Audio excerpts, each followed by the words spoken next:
প্রথম বিশ্বকাপ মিশনে চ্যালেঞ্জার ট্রফি জিতে ফেরায় ৬০ লাখ টাকা অর্থ পুরস্কার পেল যুব হকি দল। ফেডারেশন ৪০ আর বিমান বাহিনী দিয়েছে ২০ লাখ টাকা। বিশ্বকাপের সর্বাধিক গোলদাতা আমিরুল ইসলাম পেয়েছেন ৫ লাখ টাকা।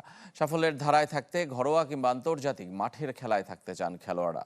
নতুন এবং ফিরে আসা গ্রাহকদের জন্য নগদে চলছে ক্যাশব্যাক সহ প্রতিদিন হাজারো উপহার জেতার সুযোগ। হবে আশা আর ফেরা, সারপ্রাইজ সেরা।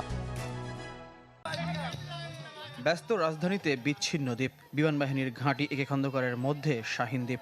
সেখানেই ব্যতিক্রমী সময় পার করলেন আমিরুল, রাকিবুল, সামিনরা। আলোচিত প্রথম বিশ্বকাপ থেকে ফেরার পুরস্কার পেল অনূর্ধ্ব ২১ হকি দল। ৬০ লাখ টাকা অর্থ পুরস্কার।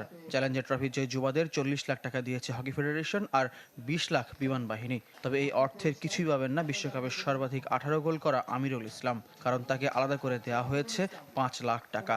মাঠে লিগ চান খেলোয়াড়রা, ক্রীড়া উপদেষ্টার সাক্ষাতের অপেক্ষা।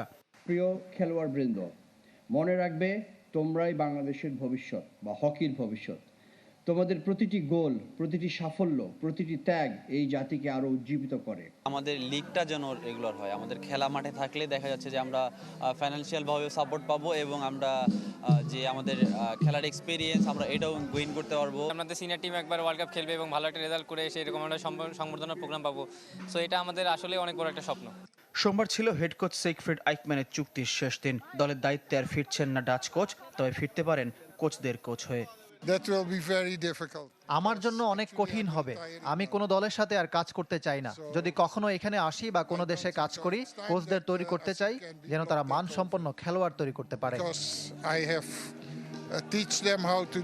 আমরা এই সপ্তাহে চিঠি দিব একটা ক্লাবদেরকে, ফার্স্ট ডিভিশন ক্লাবকে, কি আপনারা এসে লিগ আপনার টিম রেডি করেন লিগের জন্য। আগামী বছর আমাদের অনেকগুলো ইন্টারন্যাশনাল গেমস আছে, ওটা নিয়ে আমরা এখন বসবো আমরা কখন কি করতে পারি, কারণ রোজা শেষ হওয়ার পরপরই 3টা টুর্নামেন্ট পড়বে আমাদের। একই দিন অনূর্ধ্ব 18 এশিয়া কাপে ব্রোঞ্জ জয়ী নারী দলকেও দেওয়া হয়েছে সংবর্ধনা। তাদের জন্য 10 লাখ টাকা পুরস্কার ঘোষণা করেছেন ফেডারেশন সভাপতি। ফয়জুল ইসলাম, চ্যানেল 24, ঢাকা।